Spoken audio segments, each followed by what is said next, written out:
You remember when that somewhat famous football player had a side chick and then his side chick murdered his girlfriend?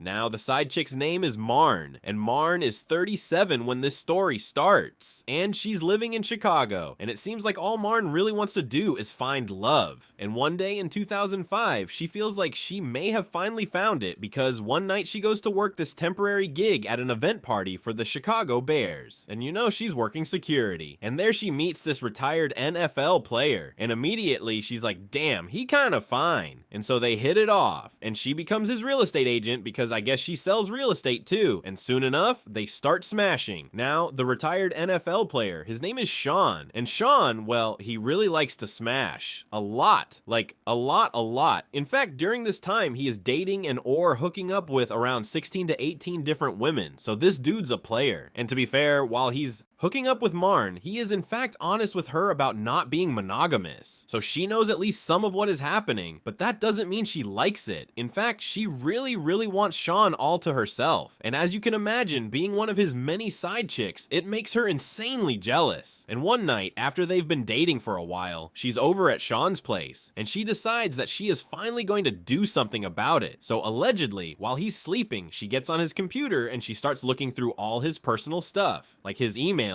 and whatnot. She also allegedly ends up installing software on his computer that would secretly allow her to control it remotely and, you know, basically track his every move. So this ends up giving her access to all his personal information and things like his personal emails, and most importantly, the names and addresses of all the other women that he's been smashing with. And now that she has all this information, she comes up with a pretty devious plan. She plans to scare away all his other 16 to 18 side chicks by convincing them that he is a bad guy. And once all of those other women are out of his life, she will finally have him all to herself. So she gets to work and she starts writing threatening letters to all of Shaun's smash buddies, basically telling them what a garbage human being he is and how he's playing all of them and sleeping with a ton of other women. Then she mails these letters out. Now, unfortunately for her, this plan doesn't really work. For the most part, Shaun, I think he's pretty open with the women he's hooking up with that this is just a casual fling. So it seems like none of them are as upset as Marn wants them to be.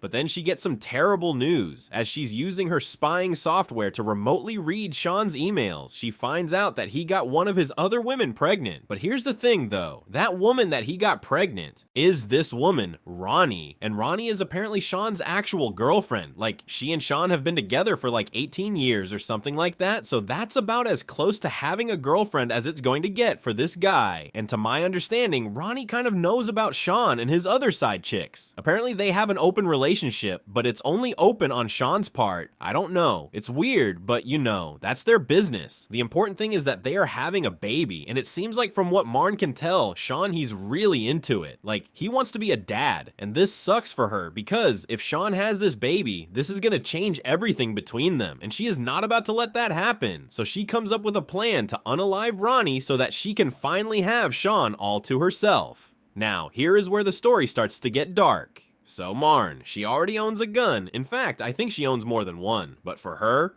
plan, she's gonna need a silencer for this gun. So she buys a book on how to make a homemade silencer. And then she heads to Home Depot to buy all the supplies that she'll need to make it. Then she makes it. Now, from here, I don't know if Marn is superstitious or what, but for whatever reason, she decides to consult with her longtime friend about all this. Her friend is this woman, Christy, and Christy claims to be psychic. So Marn goes over to Christy's apartment, and she basically tells her all about her plans to unalive Shaun's baby mama. And of course, Christy's like, yeah, don't do that. But then Marn asks Christy to do a tarot card reading for her because she wants to know if the cards say that if this murder will be successful. So Christy does her whole hocus pocus tarot card reading thing for her, and a sun card comes up, which I guess in tarot card lore means success in achieving a goal. And they interpret this as, yeah, Marn is going to be able to pull off this crime successfully. And of course, Marn is psyched about this. And then she leaves. And for whatever reason, Christy, I guess she just doesn't think Marn is serious about this. So she doesn't call the police or turn her in or anything like that. The next day, Marn goes and she disguises herself with makeup and an afro wig. And she drives a rental car over to Ronnie's house. And she hides and waits outside her door. And at some point, Ronnie opens her door to leave for work.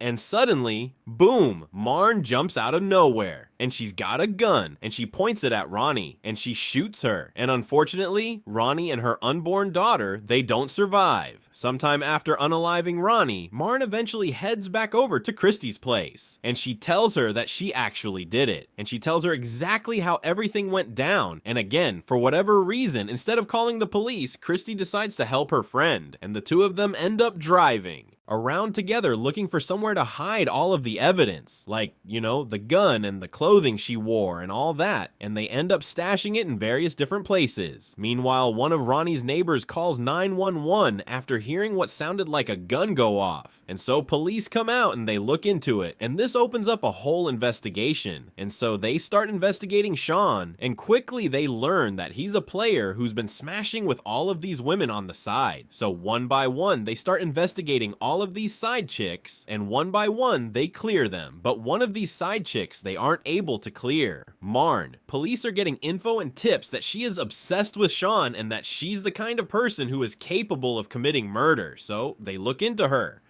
And they search her place, and they find all kinds of things, like a book on how to make a homemade silencer, and mailing labels with all the home addresses of Shaun's other side chicks, suggesting that she had mailed those harassing letters. But even with some of this evidence, police still don't have enough against her to fully charge her, until eventually, police discover that around the time of the murder, Marn had made contact with her psychic friend Christy. So they contact Christy, and she very quickly flips on Marn, and she shows them where some of the buried evidence is, and she agrees to wear a wire to help police get their confession from Marn. So Christy hits up Marn, and Marn agrees to meet her at a local Denny's, and Marn ends up talking to her about the murder again, and this is all the evidence police need. And so bam, Marn gets arrested. Here's her mugshot, and ultimately she goes to trial and she's found guilty, and she gets sentenced to life in prison.